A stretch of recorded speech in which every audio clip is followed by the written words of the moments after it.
Bom dia.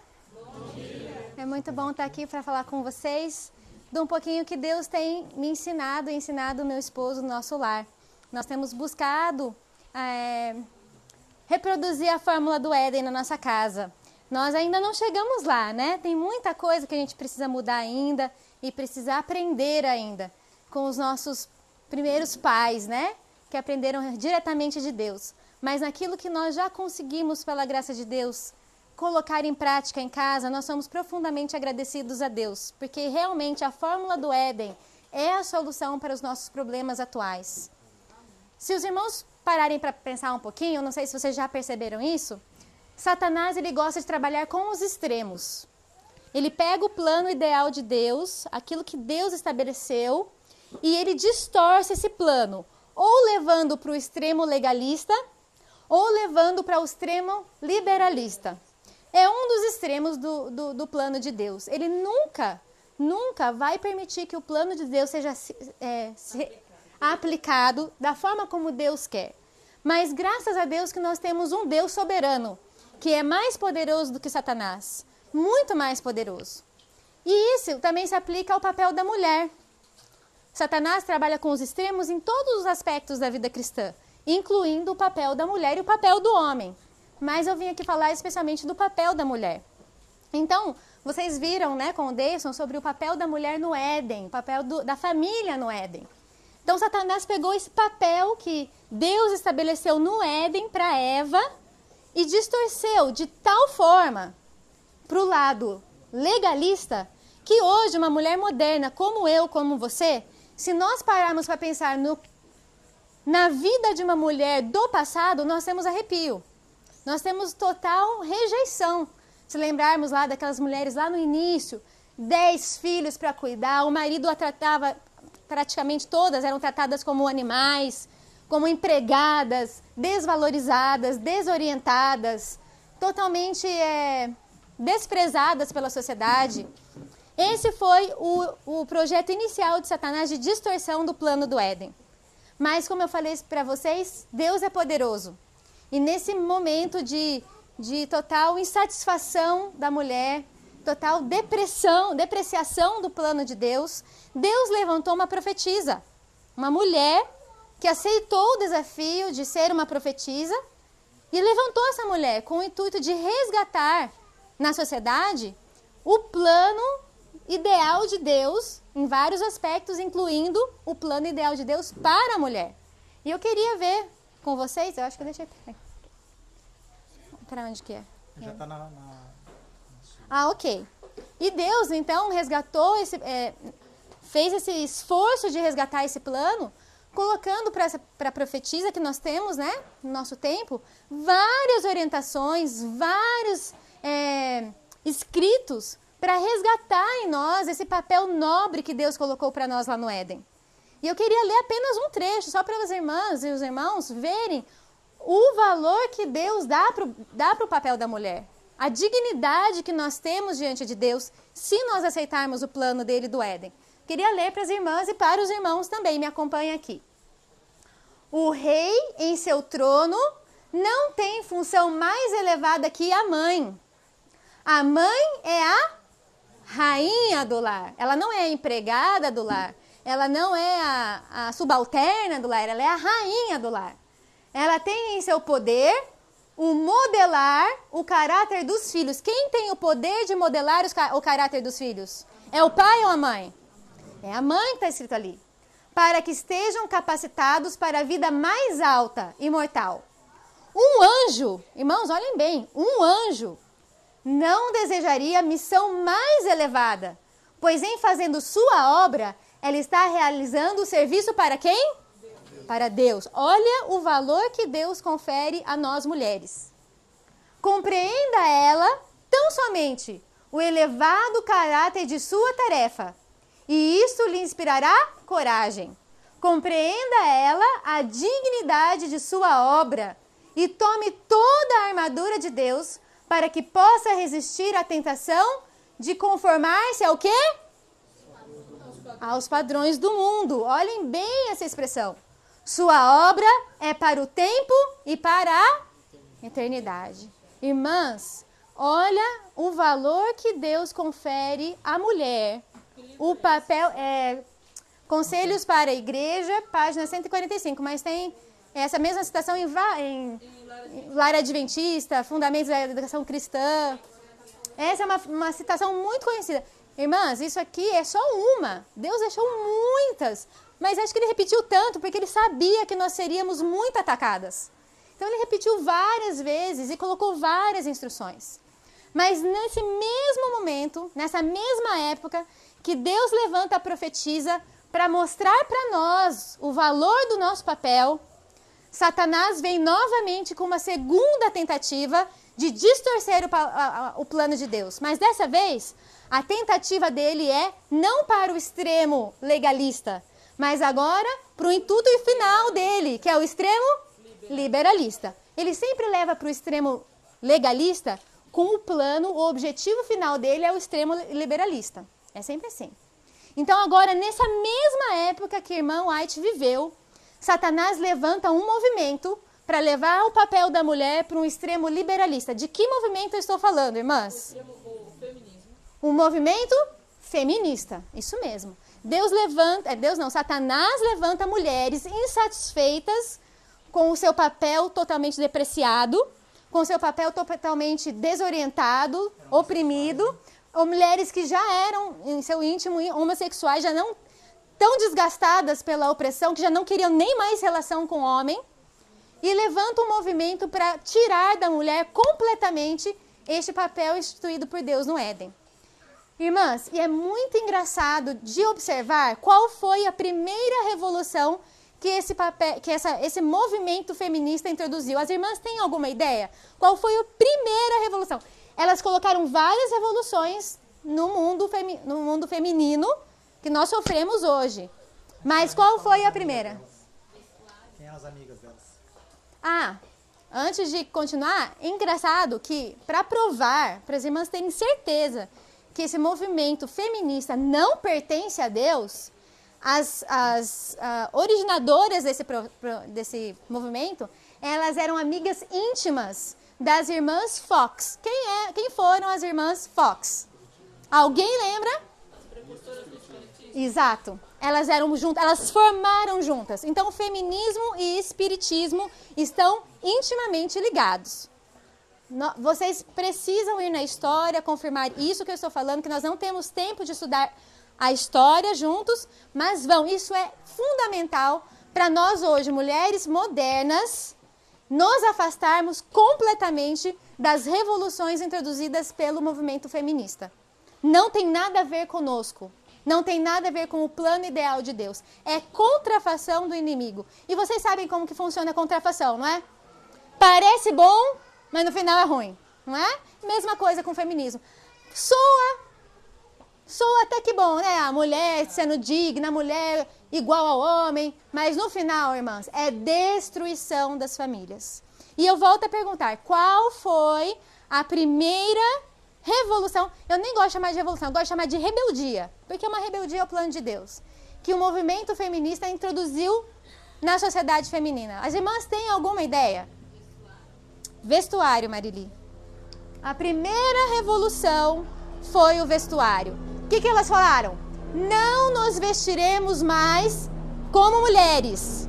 Vamos passar a nos vestir como homens. É o símbolo da igualdade. Vamos passar do domínio. Não seremos mais submissas. Agora nós temos a autoridade igual. Então, o primeiro símbolo, a primeira rebelião foi o vestuário. Aqui, dá para ver um pouquinho, tá meio claro, né? Mas elas passaram a se vestir de uma forma bem semelhante. Não sei quem são elas, eu não sei se são as irmãs Fox, provavelmente não são elas, mas são as primeiras mulheres, né?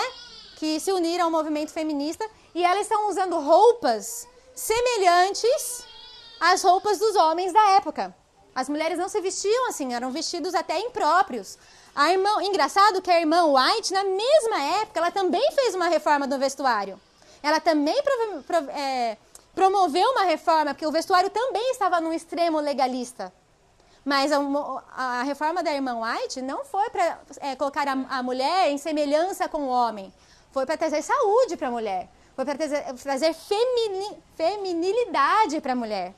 Mas Satanás novamente na contrafação. Irmãos, Satanás tem contrafação para tudo. Nós precisamos ficar espertos. E eu gostaria de ler... Irmãs, quando a gente toca no assunto do vestuário, é um assunto delicado, né? Guarda-roupa com mulher é duro. Mas vocês briguem com Deus depois, tá bom? Eu só vou falar aqui o que eu tenho estudado na palavra de Deus. E eu gostaria de também falar que Satanás nunca introduz uma mudança radical. Nunca. Ele é esperto. Ele introduz mudanças conta-gota. Pouquinho aqui, pouquinho aqui, pouquinho aqui, até que chega no objetivo final dele. Olha esse texto aqui. Na época em que surgiu o movimento feminista, com a sua primeira rebeldia, que foi o vestuário, olha que irmã White, inspirada por Deus, escreveu. Há ainda outra moda de vestido que é adotado por uma classe de pessoas chamadas reformadoras do vestuário. Ainda não tinha muito bem o nome de movimento feminista. Usam casaquete, calças, colete, casaco e botas, sendo esta, a bota, a peça mais sensata do traje. Os que adotam e defendem esta moda estão levando a chamada reforma do vestuário a extremos muito objetáveis. O que vai ser? O que as famílias vivem hoje, irmãos? Alguém tem dúvida que as famílias estão em confusão? Alguém tem dúvida, irmão? Pode falar. Confusão será o resultado. Nessa moda de vestuário foi invertida o quê? A ordem de Deus. E desrespeitadas suas direções especiais. Irmãs, prestem bem atenção nisso. Não sou eu que estou falando. Elas imitam... Vou colocar mais uma aqui para as irmãs não terem dúvida do que nós estamos falando. Deuteronômio 22, 5. A mulher não usará roupa de homem, nem o homem veste peculiar a quem? A mulher. Porque qualquer que faz tais coisas é o quê? Irmãos, leiam essa frase. Abominável ao Senhor teu Deus. Esta moda de vestuário, Deus não deseja que seu povo adote. Paulo pronunciaria uma repreensão, fosse ele vivo hoje, se contemplasse mulheres que professam piedade usando esta moda de vestuário. Qual que é esta moda de vestuário que ela está falando? O masculino. O que as irmãs, ou que as feministas estavam introduzindo. Que era o que, irmãs? Vestuário masculino. Ok? Vestuário masculino. Mais uma, última. Há uma crescente tendência de as mulheres usarem vestuário e adotarem aparência mais semelhantes ao quê? Vocês estão lendo?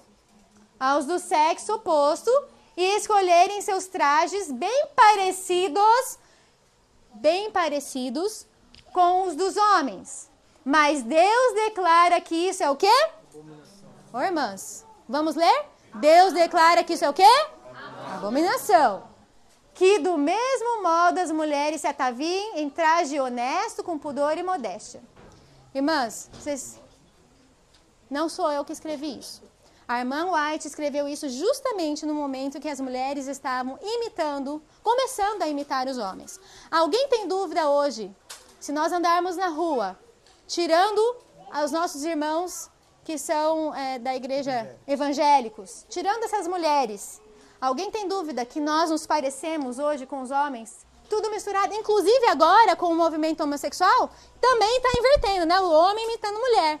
Há uma clara distinção aqui, irmãs? Aqui há uma clara distinção? Irmãos, clara distinção não tem. Decote, cor, detalhe não é clara distinção. Clara distinção é o que Deus colocou para a mulher. E o que Deus colocou para a mulher? Vamos estudar, vamos na palavra de Deus estudar. Deus deu um vestuário para a mulher que não reduz o seu papel, que não a rebaixa, mas a dignifica. Mas da mesma forma como Satanás sempre distorce as coisas de Deus, Satanás também pegou o vestuário que Deus colocou para a mulher e distorceu. E colocou hoje, atualmente, exemplos ruins para nós. Então, às vezes a gente olha alguma irmã alguma outra pessoa que entende o que Deus precisa das mulheres, mas de uma forma distorcida, se veste mal, descombinada, e a gente olha, vestir igual crente? Ficar igual crentona lá no ponto de ônibus, Não é mesmo, irmãs? Vamos falar a verdade. Eu fui uma dessas. Quando eu cheguei, encarei essa verdade, eu fiquei desesperada, porque eu abominava a forma como, desculpem as nossas irmãs, mas eu achava horrível. E Deus foi mostrando, filha, não precisa ser assim, eu vou ensinar você. Eu também não gosto de coisas descombinadas, coisas desalinhadas. Eu vou ensinar. Estou aprendendo ainda, viu, irmãos? Não fiquem me reparando não, que ainda estou aprendendo. Vou chegar lá. Eu não sou consultora de moda, tá bom? Mas Deus tem um plano. Não precisa ser do jeito que nós temos como mau exemplo. Hoje se escuta, vou vestir igual a ele. Exatamente. Daí vem Satanás. Vai ficar igual as carmelitas. Eu escutei muito isso. Tá igual carmelita, né? Igual freira. Não é isso, irmãos. E mesmo que fosse, irmão, se é da vontade de Deus para o bem da nossa família, vale a pena ou não vale? Visto até de saco, irmãos. Vamos lá. Mas não foi a única rebelião que o movimento feminista introduziu. Essa foi a primeira, é a marca registrada do movimento feminista. Mas essa não foi a primeira, não foi a única, essa foi apenas a primeira. E como eu disse para os irmãos, Satanás, ele não trabalha com coisas assim totalmente de uma vez, né? É conta-gotas. E agora eu quero a ajuda de vocês. Quais foram as outras rebeldias, que esse movimento feminista introduziu na nossa sociedade? Está praticamente completo já. Nós já sofremos todas essas rebeliões já. Quais são, irmãs? O que? Trabalho? Não vai mais trabalhar em casa. Isso é servidão. Você tem direito a uma profissão, tem direito a independência, a ter o seu próprio dinheiro, gastar do jeito que você quer. O que mais? Então, vestuário, trabalho, rejeição do papel da mulher, né? Não vou mais ficar em casa, não vou mais cuidar dos filhos. O que acontece com os filhos? Pra creche. Isso de cuidar de filho pequeno, que coisa mais servil. Você é muito mais capaz que isso. Põe lá pra creche criar seu filho. Não é um pensamento feminista isso, irmãs? O que mais, irmãs? Vocês não estão lembrando? É só isso? Eu estou escutando que amamentar o filho acaba com a mulher. A mulher não deve amamentar. Amamentação, criação de filhos, cuidado do lar, cuidado do marido. Ele que se vire. Ele que se vire, é grande. Tem barba aí, ó. Ele que se vire. Você vai cuidar da sua vida. Não é isso que o movimento feminista fala? Irmãs, vamos ser sinceros. Não é isso que a gente... Olha, eu cresci com isso. Que difícil é voltar pro plano original. É uma negação do eu. Nós fomos criadas assim. O que mais, irmãs? O que está acontecendo com as mulheres hoje? Às vezes a gente fala de educação de filhos. Qual que é a primeira reclamação das mulheres? Política, isso. Exatamente. Sim. Mas qual que é a primeira reclamação quando a gente fala assim, irmãs, vocês têm que cuidar dos seus filhos, criar seus filhos em casa. Mas eu tenho que ganhar o quê? Dinheiro, se eu parar de trabalhar, né? Só que hoje é um trabalho por trás disso. Você tem que fazer, a sua família tem que estar bem vestida, a sua família tem que ter o que quer. Mudar o foco. É uma bola de neve, é um erro ali na autoridade e vai aumentando o problema, até que a gente parece que é insolúvel o problema. A sociedade e a mídia vai conduzindo. Exato. E não só a sociedade e a mídia, vamos mais, os próprios irmãos. A irmã que decide, não vou mais ser professora de X escola para cuidar dos meus filhos. Que dificuldade. Que dificuldade. Agora, pode falar.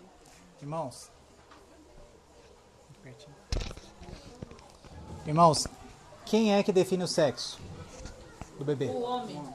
Domínio. Quem é que molda o caráter? A mãe. Entendeu? Domínio, papel. Qual dos dois papéis é o maior? Mas o domínio é um. Mas é apenas uma organização. Olha a diferença que Deus quer restaurar para nós, né? Isso eu queria mesmo falar para vocês agora, terminando, né? Que o movimento feminista, ele prega que deixa a mulher em igualdade com o homem. Mas Deus nunca quis que a mulher fosse desigual ao homem. Deus criou a mulher em igualdade com o homem. Deus criou os dois. para terem autoridade, só que em papéis diferentes. O homem com o seu papel e a mulher com o seu papel. Só que Satanás vem e troca os papéis, muitas vezes, em muitos lares é trocado e em muitos lares é misturado. E daí a confusão, irmãos, é confusão. E agora? Fala, Karina. Isso nos faz chegar à conclusão de quê? De que a mulher não deveria, em hipótese alguma, trabalhar fora? Ou se ela consegue conciliar o trabalhar fora e administrar o seu lar, os seus filhos... Só se o marido for inválido. Só se o marido fosse inválido. A única posição diante do plano de Deus da mulher trabalhar fora é no caso do marido ser um inválido. E mesmo assim, dentro da igreja, o correto seria a igreja sustentar essa família. Como ficaria, então, Provérbios, que fala da mulher virtuosa? Que fala que ela busca lã e linho e trabalha de boa vontade com as suas mãos. É como um navio mercante que de longe traz o seu pão. Ainda de noite se levanta, dá mantimento à sua casa, tarefa às suas servas. Examina uma herdade e adquire e planta vinha. Como que a gente administra esses dois pensamentos? A mulher nunca pode deixar o trabalho principal dela. Sim, por isso que eu digo. Nessa situação onde ela estava ali, vamos voltar para o sistema do Éden. Como é que os pais trabalhavam no Éden? Era pai, mãe e filhos trabalhando juntos. Então Provérbios fala numa situação em que a mãe, ao fazer isso, ela não está ausente dos filhos. Ela está ensinando os filhos a trabalharem. Então, os filhos estão intimamente ligados na atribuição dela. Não é a mãe fazendo um negócio aqui, o filho ali brincando, ou o filho aqui correndo para lá e para cá, entretido. De Provérbios aqui, tudo que ela leu ali são tarefas do lar. É a mulher Sim. Exatamente. Exatamente. Nas suas atividades. Porque quando a gente fala de educação de filhos, não é a gente parar e ficar à mercê dos filhos o tempo todo. É você trazer os filhos para a sua realidade, né? Adaptando para eles e levando eles com você. Você vai fazer um pão? Faz pão com o filho. Você vai cuidar da horta? Leva o filho para fazer a horta. É assim que Deus... na verdade, no Éden, era assim que eles trabalhavam. Adão, Eva e... o sonho de Deus é que tivessem filhos no Éden, não aconteceu isso, mas que todos trabalhassem juntos. Eu só queria terminar um pouquinho, depois as irmãs podem brigar comigo, tá bom? Mas só um pouquinho. Eu queria só perguntar para vocês o seguinte. O plano de Satanás era que acontecesse exatamente o que está acontecendo hoje. Que ele fosse o movimento feminista fosse introduzindo rebeldias, até que nós chegássemos a um ponto que no lar não estivesse a missionária do lar. A missionária do lar estivesse fora do lar com outras missões e deixasse sua missão para trás. Agora eu queria perguntar para os irmãos. Todo mundo aqui já leu essa expressão do Espírito de Profecia, né? Que a mulher é a missionária do lar e o homem é o quê? Sacerdote. Agora eu quero a ajuda de vocês. Qual é a diferença entre sacerdote e missionário? Estamos pensando agora em igreja, não é em família. Qual que é o papel do sacerdote e qual que é o papel do missionário? Pensando num campo missionário, num contexto de igreja. Vocês podem me ajudar? Quem que trabalha mais? Corpo a corpo, com as pessoas a serem convertidas. É o sacerdote ou é o missionário? É o missionário. O que o missionário faz lá no campo missionário? Vai de porta em... É o trabalho missionário, mas eu quero que vocês me ajudem. Vai a parte prática. Porta em porta, ensina a cozinhar faz tratamento natural no outro, e faz estudo bíblico, e vai visitar. Não é isso, irmãos? Daí, quando os frutos estão crescendo, surge uma dúvida, ou tem um impasse que o missionário não sabe resolver, para quem que o missionário liga?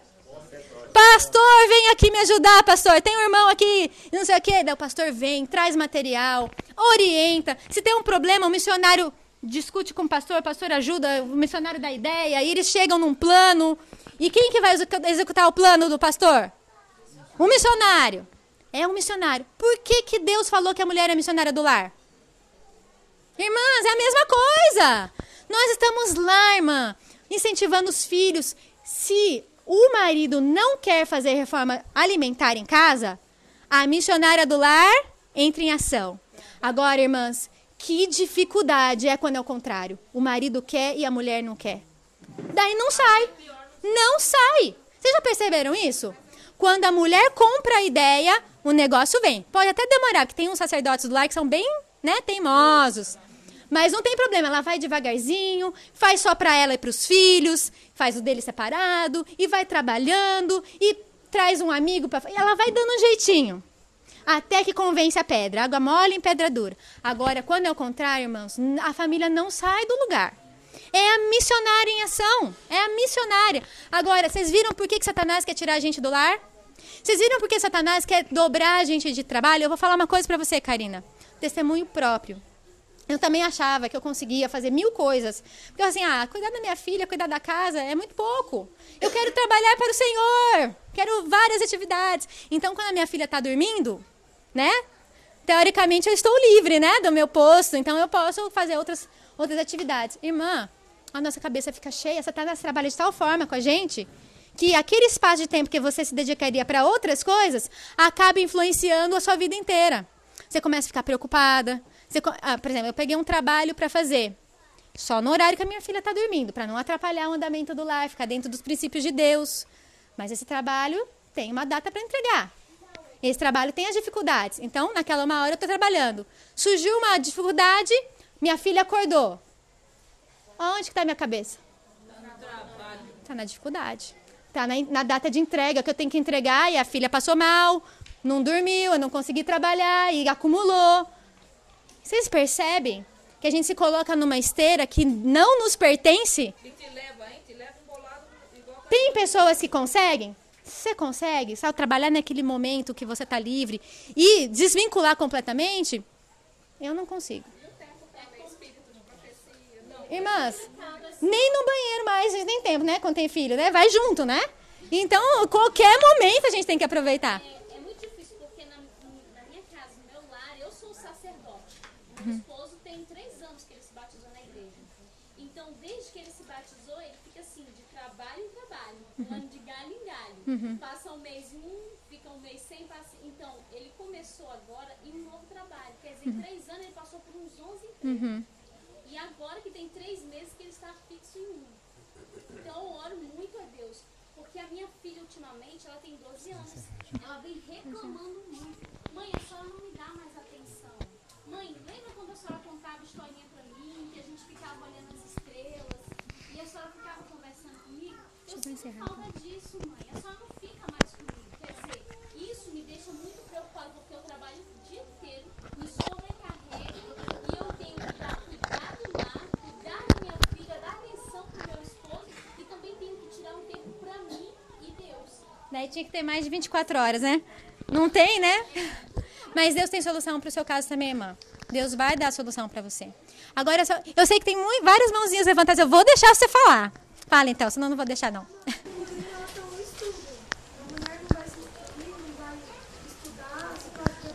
Excelente pergunta.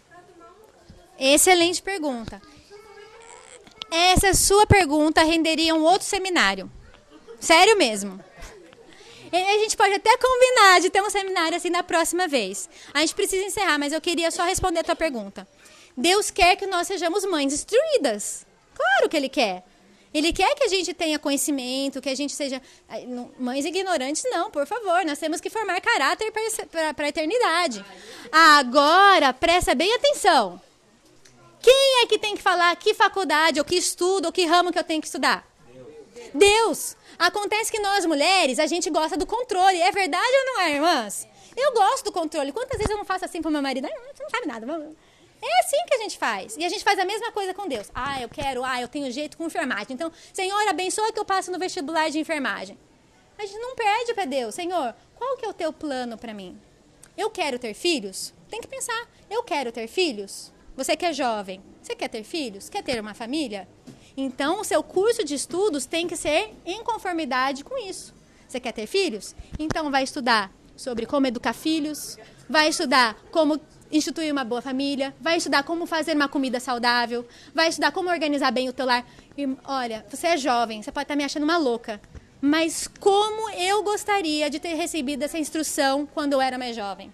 Eu não teria perdido tempo na minha vida. Olha, eu estudei português, eu estudei inglês, eu estudei tanta coisa que não vale a pena. E hoje eu estou penando para estudar como educar bem minha filha, como fazer meu lar andar bem, como organizar bem a minha vida, como poder fazer com que a minha família chegue ao céu. Perdi tempo.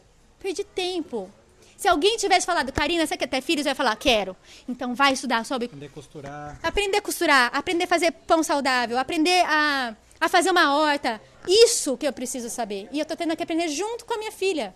Junto com ela. Que perda de tempo. Agora, se você não quer ter filhos...